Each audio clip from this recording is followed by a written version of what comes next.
वो जो लीडर होगा वो देश के हित के लिए कार्य करेगा, ऐसी अपेक्षा रखती है।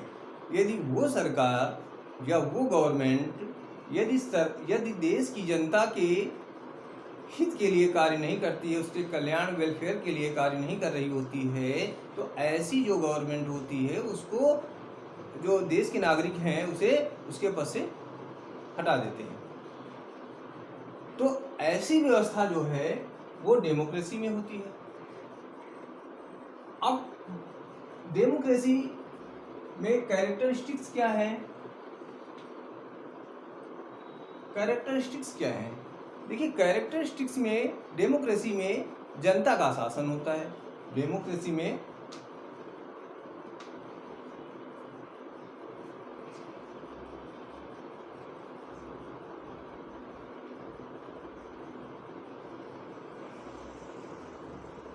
कैरेक्टरिस्टिक ऑफ डेमोक्रेसी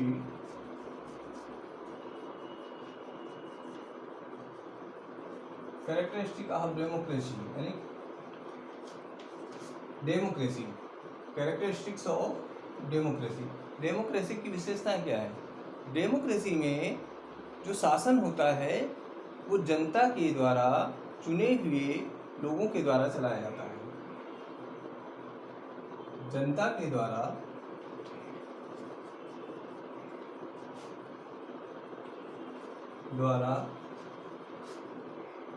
चुने हुए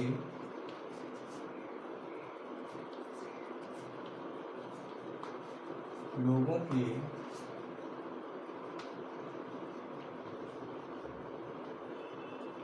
द्वारा चलाया जाता है।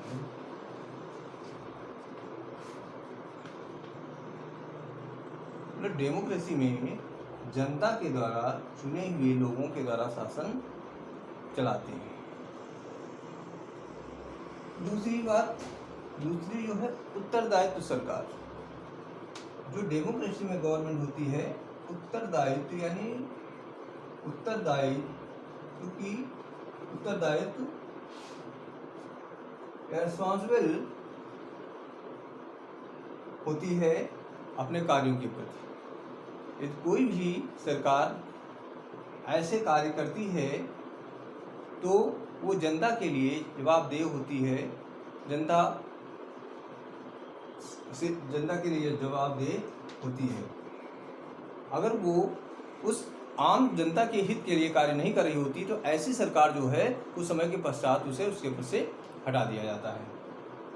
इसके पश्चात अनिश्चित गवर्नमेंट यानी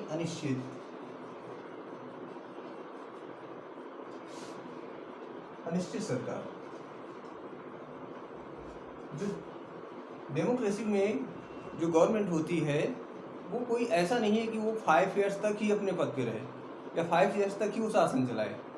वो 5 वर्ष से भी पहले उसको उसके पद से हटाया जा सकता है।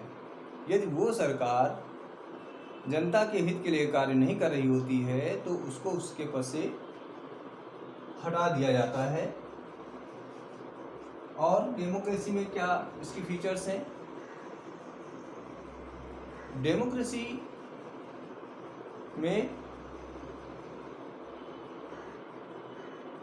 निरंकुश तानाशाही नहीं चलती है। डेमोक्रेसी में निरंकुशता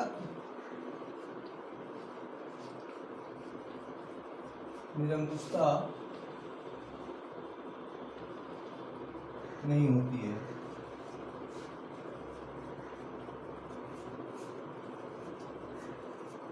डेमोक्रेसी में निरंकुशता नहीं होती है क्योंकि डेमोक्रेसी वो शासन प्रणाली है जो जनता के द्वारा चुने हुए प्रतिनिधि जनता के ऊपर शासन चलाते हैं।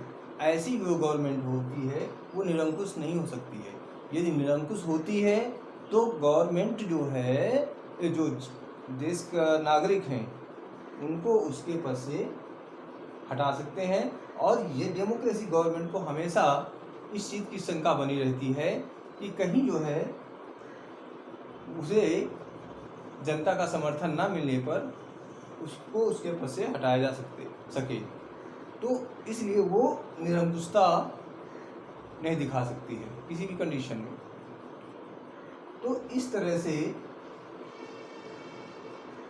ये डेमोक्रेसी है। डेमोक्रेसी में जो सरकार होती है वो उसमें स्थायित्व कम होता है, क्योंकि अनिश्चित होती है, कभी भी उसको उसके पद से हटाया जा सकता है। जब तक वो गवर्नमेंट अच्छे से कार्य कर रही होती है, जब तक उसे जनता का समर्थन मिल रहा होता है, तभी तक वो कार्य सही करती है, तभी तक वो अपने पद पर बनी रह सकती है। और यदि वो सही से कार्य नहीं कर रही होती है तो पब्लिक क्या करती है, उसको उसके पद से हटा देती है। तो डेमोक्रेसी में यही है कि जनता का शासन जो है क्योंकि जनता का शासन है, सरकार मनमानी नहीं कर सकती है, सरकार निरंकुश नहीं हो सकती है।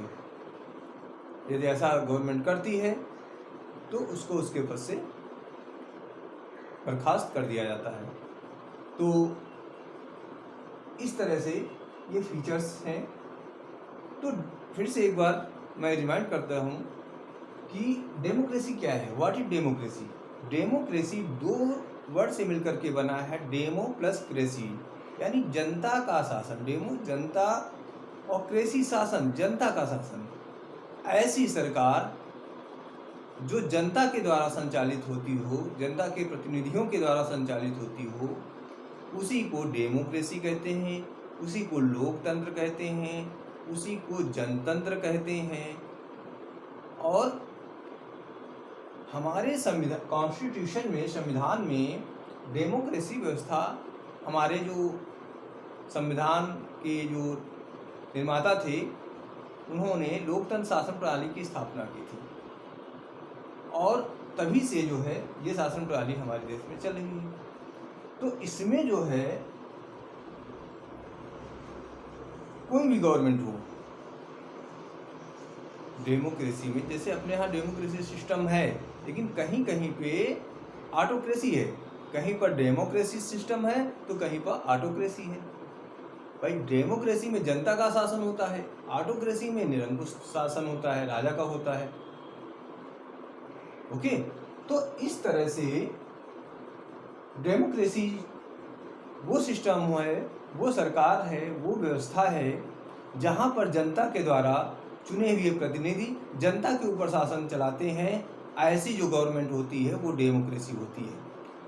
लेकिन ऑटोक्रेसी में वो सरकार जो निरंकुश होकर के जनता के ऊपर अत्याचार करती है या शासन चलाती है, ऐसी जो गवर्नमेंट होती है वो ऑटोक्रेसी होती है। तो यहाँ पे मैंने ऑटोक्रेसी और डेमोक्रेसी का डिफरेंस बताया कि डेमोक्रेसी जो होती है वो जनता के हित के लिए कार्य करती है, लेकिन जो ऑटोक्रेसी होती है वो जनता के हित के लिए कार्य नहीं करती है, वो अपने स्वार्थ हित के लिए कार्य करती है।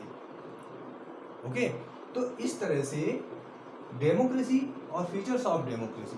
फीचर्स ऑफ डेमोक्रेसी में क्या है कि जो डेमोक्रेसी की फीचर्स हैं उसमें जो शासन होता है जनता के द्वारा संचालित किया जाता है, वो किसी ना किसी रूप से, प्रत्यक्ष, डायरेक्ट या इनडायरेक्ट रूप से जनता के ही द्वारा ही चुने हुए प्रतिनिधि उस शासन को संचालित करते हैं।